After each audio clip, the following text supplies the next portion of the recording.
Halo teman-teman kos-kosan, gimana kabar kalian? Baik-baik saja kan? Setelah Abdikos membuat video urutan player terkuat di Cooling Game dan menempatkan Yuta sebagai player terkuat di Cooling Game karena dia adalah satu-satunya player yang berniat memburu sang pencipta game sendirian, yaitu Kenjaku. Nah, dari sinilah ada satu komen menarik dari salah satu teman kos yang penasaran kalau memang Yuta berniat memburu Kenjaku. Kenapa bukan Yuta saja yang menjaga Tengen? Kenapa harus Yuki dan Choso? Dari Rozaki Multazam, seharusnya kalau Yuta niat memburu, kenapa nggak stay aja sih, jaga Master Tengen?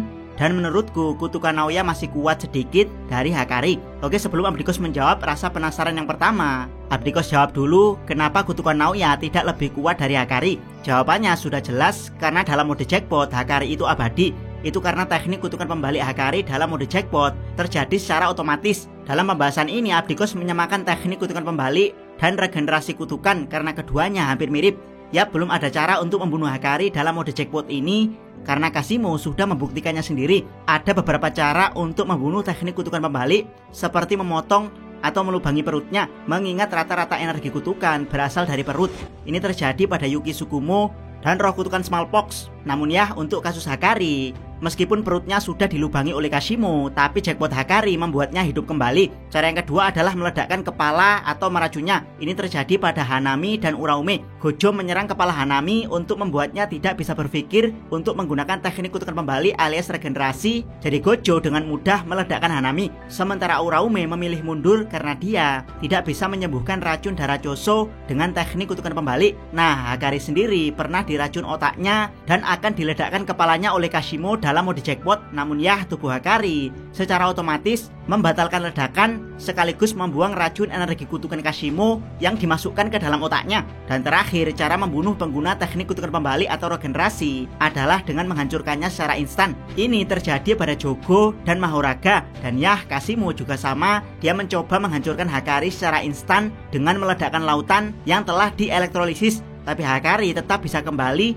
meski kehilangan satu tangannya. Jadi kalau menghancurkan secara instan saja tidak bisa membunuh Hakari dalam mode jackpot, Abdikos yakin domain expansion Naoya yang memberikan instant kill pada mereka yang tidak bergerak 24 fps juga tidak akan bisa membunuh Hakari mode jackpot. Bukan hanya itu, kecepatan Hakari dalam mengaktifkan domainnya sangat luar biasa. Bahkan pengaktifan domainnya lebih cepat dari Gojo Satoru. Pertanyaannya, energi kutukan Naoya cukup atau tidak untuk mengoverpower domain Hakari? Karena tanpa domain expansion saja, Hakari terkenal punya energi kutukan yang sangat besar, kasar, dan meledak-ledak. Jadi Abdikos tidak yakin kalau energi kutukan Naoya cukup untuk mengoverpower domain Hakari layaknya Gojo mengoverpower domain Jogo. Jadi sejak awal Naoya akan dipaksa mengikuti domain Hakari karena kalah cepat dalam pengaktifan domain. Dia akan dipaksa bertarung dengan energi kutukan atau teknik kutukan dalam domain Hakari. Dan jika dalam domainnya Hakari berhasil mendapatkan jackpot, maka kutukan Naoya akan tamat. Yap, jadi sejak awal Abdikos membuat video urutan player Cooling Game dari yang terkuat sampai yang terlemah. Abdikos tidak pernah berpikir kalau kutukan Naoya lebih kuat dari Hakari. Bahkan Abdikos sempat berpikir kalau kutukan Naoya bisa saja lebih lemah dari Urotakako dan Ryu. Yang di list tersebut Abdikos tempatkan di posisi ke-7 dan ke-6, sementara Naoya di posisi ke-5. Alasannya jelas karena Uro, Ryu, dan Yuta saling bertarung satu sama lain. Bahkan ketiganya beradu domain dengan seimbang, dimana kita tahu sendiri kalau Yuta punya energi kutukan yang luar biasa besar. Yap, Abdikos awalnya sempat berpikir demikian, tapi melihat bagaimana domain Naoya mampu menundukkan Daido dan Mio dengan mudah, dan juga lawan dia yaitu Maki kebetulan kebal dari domain expansion. Jadi Abdikos masukkan kutukan Naoya di posisi ke-5 karena di Cooling Game Naoya salah memilih lawan.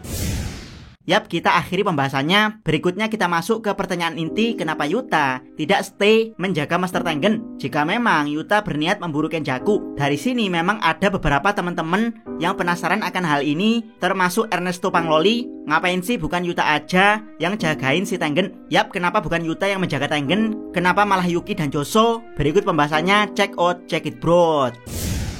Setidaknya ada 3 alasan kenapa Yuta tidak stay di makam bintang untuk menjaga Master Tengen. Alasan pertama, karena Choso dan Yuki menawarkan diri. Sebenarnya Tengen sudah meminta dengan gamblang kalau salah dua dari Choso, Yuki, dan Yuta harus stay di makam bintang untuk menjaganya jika sewaktu-waktu Kenjaku menyerangnya. Yap, jadi Yuta adalah salah satu kandidat yang diminta Tengen untuk menjaganya di makam bintang. Namun karena Choso dan Yuki menawarkan diri untuk menjaga Master Tengen, jadi Yuta gugur dari kandidat tersebut. Choso ingin menjadi penjaga Tengen karena dia ingin menghabisi Kenjaku demi saudara-saudaranya. Sementara Yuki ingin menjaga Tengen karena ada sesuatu yang ingin Yuki bicarakan dengan Tengen lebih lanjut. Mengingat Yuki adalah mantan wadah plasma bintang. Yap, dari sini kita tahu kalau alasan Yuki untuk menjaga Tengen sebenarnya kurang kuat. Untuk itulah dia meminta izin pada Yuta kalau dia ingin menjaga Tengen, dan Yuta menyetujui hal ini. Alasan kedua, Yuta ingin bertanggung jawab di Cooling Game. Ini masih berhubungan dengan alasan pertama, di mana Yuta juga punya alasan tersendiri kenapa dia merestui Yuki sebagai penjaga Tengen. Itu karena Yuta tidak ingin memisahkan diri dengan penyihir lainnya. Maksudnya adalah anak-anak dari SMK Jujutsu. Mengingat Yuki dan Choso bukan salah satu dari mereka. Yap, selama insiden Shibuya berlangsung, Yuta sama sekali tidak berpartisipasi, padahal situasi di Shibuya sangat-sangat brutal dan membuat semua penyihir kelelahan, baik dari segi fisik maupun mental. Jadi Yuta tidak ingin teman-temannya yang sudah kelelahan di insiden Shibuya harus berjuang susah payah lagi menghadapi Cooling Game. Yap, Yuta memang dengan sukarela ingin berpartisipasi di Cooling Game, bahkan sudah berbagi tugas dengan kelompok Megumi, yaitu kelompok Megumi akan menambahkan 2 peraturan, sementara Yuta akan menambahkan 2 peraturan. Yap, jadi setidaknya ada 4 aturan yang akan ditambahkan para penyihir untuk melemahkan Cooling Game, dan 4 peraturan ini harus ditambahkan paling lambat 19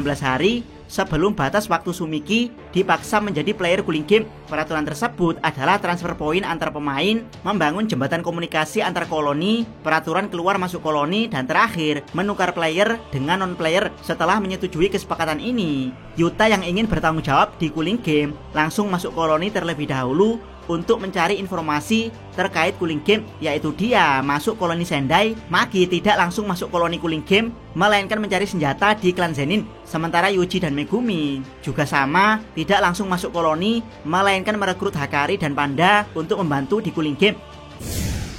Alasan ketiga, Yuta ingin memburu Kenjaku setelah masuk koloni. Kalau teman-teman bingung kapan Yuta tiba-tiba punya niatan untuk memburu Kenjaku, jawabannya adalah di chapter ke-174, yaitu setelah Yuta memasuki koloni Sendai. Yap, karena koloni Sendai adalah koloni paling brutal, Yuta jadi mengetahui kalau di Cooling Game ada player yang tidak segan-segan membunuh warga sipil. Dari sinilah Yuta yang merasa bertanggung jawab di Cooling Game langsung punya niatan untuk mengumpulkan 400 poin sendirian tanpa menunggu teman-temannya. Dia bahkan berniat menambahkan peraturan yang menurut dia sangat penting, yaitu keluar masuk koloni, di mana Yuta ingin memburu player jahat seperti Druf dan Kuro Urushi yang tidak segan-segan membantai warga sipil di dalam koloni. Yap, karena keyakinan dalam bertanggung jawab di Cooling Game sangat besar, Yuta jadi punya niatan untuk memburu Kenjaku jika semua kekacauan di Cooling Game telah berhasil dia atasi dengan 400 poin yang ingin dia raih sendirian. Yap, dari sini sebenarnya Yuta bukan hanya akan memburu Kenjaku, tapi seluruh player jahat di Cooling Game.